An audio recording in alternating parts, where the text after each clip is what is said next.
இன்று நான் இந்தியாவின் ஏவுகணை நாயகன் என்று அழைக்கப்படும் டாக்டர் ஏபிஜே அப்துல் கலாம் பற்றி சில நிமிடம் பேட்டு அழைக்கப் போகிறேன். இவர் இந்தியாவின் தலைசிறந்த விஞ்ஞானி ஆவார்.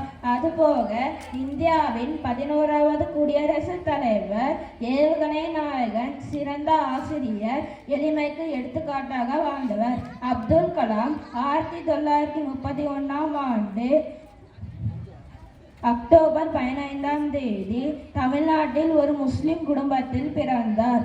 ஸ்ரீ ஜெயினுல் அப்தீன் மற்றும் ஸ்ரீமதி ஆஷியம்மாள் ஆகியோர் அப்துல் கலாமின் பெற்றோர்.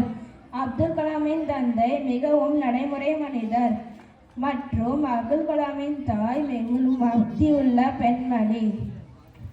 இவர் ராமேஸ்வரத்தில் தனது ஆரம்ப கல்வியை தொடங்கினார். அவரது உயர் படிப்புகளுக்காக ராமநாதபுரத்தில் உள்ள மாவட்ட தலைமையகத்திற்கு சென்றார்.